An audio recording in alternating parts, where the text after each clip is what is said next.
लो BP के treatment को हम लोगों ने जान लिया है। स्टेप बाय स्टेप 3 तरह के ट्रीटमेंट हम लोगों ने जाना, 4 तरह के ट्रीटमेंट को जाना इसमें, इस वीडियो में 4 तरह के ट्रीटमेंट को मैंने इस वीडियो में बताया हुआ है। पहला एक लिए स्टार्ट करते हैं।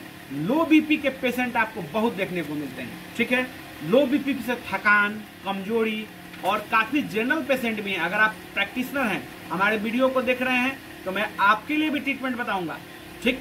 और बिना दवा के भी कैसे लो बीपी को मैनेज करते हैं, जो जनरल पब्लिक है उनके लिए भी मैं दवा बताऊंगा। दोनों टॉपिक पर इसमें हम लोग बात करेंगे। चलिए सबसे पहले कॉज को समझते हैं। लो बीपी के कॉज को समझते हैं, क्या क्या कॉज हो सकता है। देखिए 90 to 60 mmHg से नीचे अगर पेशेंट को बीपी है तो उसको हम लोग लो बीपी मतलब कि डेंजर के रूप में मानेंगे। ऐसे 120 से थोड़ा बहुत कम हुआ, 80 से कम हुआ तो कोई डेंजर में पेशेंट नहीं है, ठीक है, उसको आप डेंजर नहीं मानिए। जब 90/60 से नीचे जब बीपी आ जाए तो उसको आप डेंजर मान सकते हैं। बीपी से क्या क्या परेशानी होती है, देखिए सुस्ती आपको हमेशा रहेगा, ठीक है, केवल सोने का मन करेगा, कोई भी काम में मन आपको नहीं लगेगा, ठीक, कुछ करना चाह रहे हैं तो आपको मन नहीं लग रहा है, चक्कर आने लगेगा, घबराहट आपको होने लगेगा, ठीक। तो इस वीडियो में इसी का निदान है, इसी में हम लोग इस वीडियो में इसी बारे में चर्चा करेंगे और इसका क्या उपचार है, सही उपचार, बिना दवा के कैसे इसको ठीक करेंगे। और अगर आप मेरे बताए हुए तरीकों को इस्तेमाल करेंगे तो पूरी तरह ठीक हो जाएगा ये समस्या। चलिए तो इसमें और क्या कॉज क्या क्या हो सकता है, ये तो हमने समझ लिया कि ये सिम्टम जो है ये क्या क्या सिम्टम होता है। कॉज होगा इसमें डिहाइड्रेशन, कम पानी पीना, धूप वूप में है, कहीं है आप डिहाइड्रेट हो गए तो चक्कर आ गया, बीपी लो हो गया, बेहोश होकर गिर गए, ठीक है, ये कंडीशन होता है। बहुत लोगों के साथ ये भी होता है कि महीना 2 महीना में एक बार बीपी उनका लो हो जाता है, बेहोश हो जाते हैं। तो उनके लिए भी इस वीडियो में बात करेंगे कि क्या ट्रीटमेंट होगा और कौन सा ट्रीटमेंट होगा जो बेस्ट ट्रीटमेंट होगा, एक ही बार के दवा में ठीक हो जाएंगे। चलिए इमोशनल अटैक, कभी कभी देखेंगे कि आप कोई इसी चीज का कोई इमोशनल अटैक हो गया, जैसे कि किसी बात का दुख हो गया, आप ज्यादा घबरा गए, तब भी जो है बीपी लो हो जाता है, ठीक है, बीपी लो हो जाता है और पेशेंट को जो है चक्कर आ जाता है, बेहोशी हो जाती है। तो उसके बारे में भी बात करेंगे कि क्या उसका ट्रीटमेंट होगा, ठीक। ब्लड, हमने ये कॉज को समझ लिया और सिम्टम को समझ लिया, ठीक। अब हम लोग ट्रीटमेंट को समझते हैं स्टेप बाय स्टेप। देखिए आपको करना क्या है कि पानी 6 से 8 लीटर आपको रोज पीना है, कोई दवा की जरूरत नहीं पड़ेगा। और ये नहीं कि एक बार में 2 लीटर पीना है, ग्लास ग्लास करके आप पानी पीजिए, थोड़ा रुक रुक के पीजिए, और पूरे दिन में पीना है 6 से 8 लीटर, ये आप नियम बना लीजिए, ठीक है। 6 लीटर पीजिए बहुत अच्छा है, 8 लीटर भी पी सकते हैं, ठीक। इलेक्ट्रोलाइट्स ड्रिंक आपको लेना है, इलेक्ट्रोलाइट ड्रिंक आपको लेना है। तो इलेक्ट्रोलाइट ड्रिंक्स कौन कौन से होते हैं, ORSL, इसका इमेज आप देख लीजिएगा, इलेक्ट्रल करके पाउडर आता है, काफी फेमस है, ORS आप ले सकते हैं, ठीक। तो उसको आप जब आपको ऐसा सुस्ती महसूस होता है तो आप ऐसे ले सकते हैं, ठीक है। आपका बीपी लो हो जाता है तो उसको लीजिएगा तो इंस्टेंट मैनेज कर देगा, 5 से 7 मिनट में मैनेज कर देगा, ठीक। कॉफी आप पी सकते हैं, अगर आप लो बीपी के पेशेंट हैं तो आप चाय की जगह कॉफी का इस्तेमाल करें। अगर आप कॉफी का इस्तेमाल करेंगे तो आपका बीपी जो है मैनेज रहेगा, बीपी आपका लो टू हाई होता है कॉफी से। कॉफी जो है, कॉफी में जो कैफीन होता है वो काफी जो है आपको बीपी इंक्रीज करता है, बीपी मेंटेन करता है और शरीर में ताजगी ले आता है। चलिए तो ये हम लोग समझते हैं step by step clinical treatment को, ठीक। और जो एक दवा और भी मैं आपको बताऊंगा इसमें, ठीक है, जो एक ही गोली रोज खाना है, एक ही गोली रोज खाना है और बीपी की समस्या आपको कभी नहीं होगी, चुस्ती दुस्ती जो है कि लो और थकान की समस्या आपकी खत्म हो जाएगी, बीपी लो की समस्या खत्म हो जाएगी। चलिए तो आपको हाँ इसमें क्या करना है कि अगर बीपी लो का पेशेंट आपके पास आए हुए हैं, मैंने बता दिया था शुरू में कि 90/60 के नीचे अगर है पेशेंट का बीपी तो डेंजर में जा रहा है, तो उसको आपको, अगर आप ड्रिप लगाना चाहते हैं, जैसे मान कर चलिए कि आप IV ड्रिप देना चाहते हैं, तो सबसे फर्स्ट आप उनको NS दीजिए। आप लोगों के मन में आ रहा होगा RL, ठीक है, बट RL में क्या है कि सोडियम का मात्रा कम होता है और NS में जो है कि सोडियम का मात्रा ज्यादा होता है। RL में टोटल इलेक्ट्रोलाइट्स होते हैं, ठीक है, पर अभी हम लोगों को सोडियम बढ़ाना है, तो आप जो है कि NS में सोडियम का मात्रा ज्यादा होता है, सोडियम को जो है आप देंगे, NS देंगे। NS में आप क्या करेंगे, इंस्टेंट रिलीफ आप चाहते हैं तो उनका बीपी चेक करके 1 ml डेक्सोना उनको IV लगा दीजिए। ठीक है, 1 ml डेक्सोना जो है उनको IV लगा दीजिए और ड्रिप चला दीजिए, या आप ड्रिप में ही 1 ml डेक्सोना डाल दीजिए। ठीक, MVI एक इंजेक्शन डाल दीजिए, मल्टीविटामिन इंजेक्शन इनको डाल दीजिए।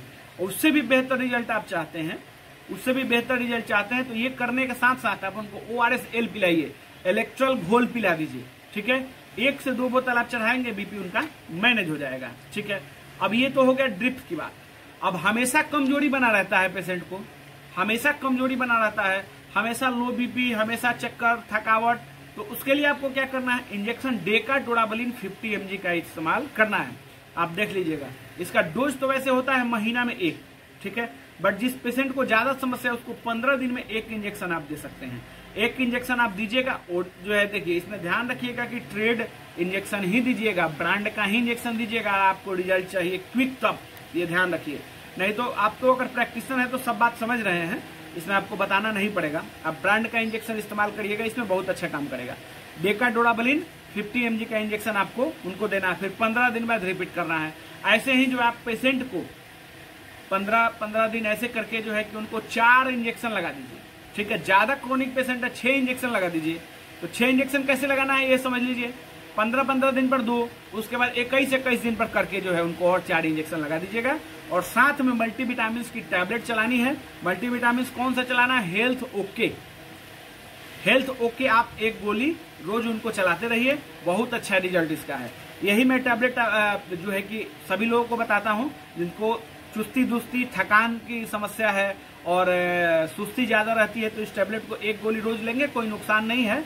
वैसे मल्टीविटामिन है, अच्छा इसमें मल्टीविटामिन और मिनरल इसमें भरा हुआ है। देखिए मैं किसी कंपनी का प्रचार नहीं कर रहा हूँ, इसके जगह पे और भी आप मल्टीविटामिन ले सकते हैं, कोई दिक्कत नहीं है। पर मुझे ज्यादा जो पसंद है, मुझे रिजल्ट मिलता है, उसके बारे में मैं आपको बता रहा हूँ।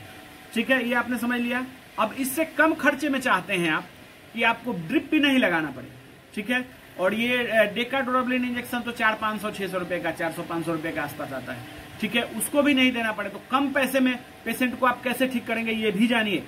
मात्र 20 रुपए के इंजेक्शन में पेशेंट का बीपी आपका ठीक हो जाएगा, कमजोरी आपका ठीक हो जाएगा। ये पॉइंट को आप नोट करिएगा, वीडियो में देखिए।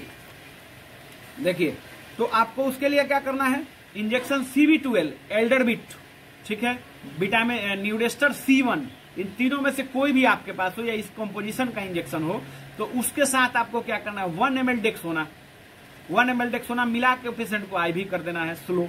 ठीक है, आप उसके बाद आप मल्टीविटामिन साथ में चला दीजिए, बात खत्म। गैस की समस्या है तो गैस की दवा चलाइए। और इस इंजेक्शन को 1 दिन छोड़ के 5 इंजेक्शन लगाना है, तो 1 दिन छोड़ के लगाना है 5 इंजेक्शन। तो कैसे लगाना है, पहले जो 2 दिन के लिए डेक्सोना 1 ml, ठीक है, आप देखेंगे दूसरे दिन से पेशेंट को रिलीफ मिल जाएगा। पेशेंट आएगा तो उसका डलनेस खत्म हो जाएगा, सुस्ती खत्म हो जाएगा, कमजोरी खत्म हो जाएगा, एकदम कम पैसों में बढ़िया इलाज। ठीक, 2 दिन आप 1 ml डेक्सोना का इस्तेमाल करेंगे, तीसरे दिन से डेक्सोना का पावर आप कम कर दीजिए। डेक्सोना का डोज 0.75 ml कर दीजिए, 0.75 ml कर दीजिए, उसके बाद 0.5 ml कर दीजिएगा। ठीक, तो 5 दिन आपको इसे दे देना है, 1 दिन 0.57 ml और 2 दिन 0.5 ml। तो ये आपने जो है कि ट्रीटमेंट समझ लिया। पेशेंट को कम पैसों में भी अगर बीपी की समस्या है, बीपी लो रहता है, तो उसको कैसे ठीक करेंगे। हाँ, इलेक्ट्रल पाउडर या मल्टीविटामिन आपके पास जो भी सिरप मल्टीविटामिन का हो उनको दे सकते हैं। इसमें आपको खुली आजादी है कि आप जो मल्टीविटामिन आप चाहें। आप देखिए, अगर इशारे में समझ रहे हैं तो आप समझ लीजिएगा कि जो मल्टीविटामिन आपको देना है वो आप दे सकते हैं। रिजल्ट आपका इंजेक्शन से ही मिल जाएगा, मल्टीविटामिन नहीं देंगे तब भी पेशेंट आपका ठीक हो जाएगा। तो उसके बाद पर हेल्थ होके उनको ऐड कर दीजिएगा तो बहुत अच्छा रिजल्ट उनको मिलेगा। चलिए, ये लो बीपी के ट्रीटमेंट को हम लोगों ने जान लिया है, स्टेप बाय स्टेप 3 तरह के ट्रीटमेंट हम लोगों ने जाना, 4 तरह के ट्रीटमेंट को जाना इसमें, इस वीडियो में 4 तरह के ट्रीटमेंट को मैंने इस वीडियो में बताया हुआ है। पहला एक आयुर्वेदिक ट्रीटमेंट, ठीक है। दूसरा हमने केवल टैबलेट से, एक ही टैबलेट से ठीक हो जाएगा लो बीपी हमेशा के लिए। दूसरा आपको जो है कि इलेक्ट्रोलाइट बैलेंस करके, तीसरा इंजेक्शन जो है देके, और चौथा जो है आपको ड्रिप लगाकर, IV ड्रिप्स चलाकर, ठीक है। और इसमें एक थोड़ा सा और टिप छूट रहा था, 1 मिनट में जान लेते हैं। हाँ, इसके बाद भी पेशेंट को अगर कोई दवा नहीं खाना चाह रहा है, तब भी उसका बीपी मैनेज करना है, तो आपको क्या करना है, ना इंजेक्शन लेना चाहता है, ना दवा लेना चाहता है, तो फिर आप कैसे ठीक करेंगे। तो वो भी तरीका है मैं बता रहा हूं आपको। पेशेंट को कहिए कि आप जो है नमक चीनी का घोल बराबर पिए, ठीक है, और दवा नहीं ले सकते हैं तो इलेक्ट्रोलाइट्स तो जरूर ले सकते हैं। इलेक्ट्रल पाउडर आप ले लीजिए, और किशमिश 50 ग्राम किशमिश को रोज रात में फुलवा दीजिए, ठीक है, और सुबह उनको बोलिए कि खाने के लिए आप 10 दिन में देखिएगा कि लो बीपी का समस्या उनका खत्म हो जाएगा। हाँ, HB मैंने इस वीडियो में बात किया हुआ है। HB पर मैं एक फुल वीडियो बनाऊंगा कि आप कैसे किसी पेशेंट का HB कम है, 5 ग्राम HB है, 6 ग्राम HB है और खून नहीं चढ़वाना चाह रहा है, ठीक है, तो अभी क्या ट्रीटमेंट आपको देना है, कौन सा इंजेक्शन देना है जो क्विक रिलीफ हो जाएगा। एक इंजेक्शन देने के बाद 1 यूनिट ब्लड बढ़ेगा, ये मेरा दावा है। चलिए फ्रेंड्स, वीडियो आप लोगों को अच्छा लगा हो तो मुझे लाइक जरूर करिएगा, शेयर करिएगा और कमेंट करके बताइएगा कि आप लोगों को वीडियो कैसा लगा। धन्यवाद।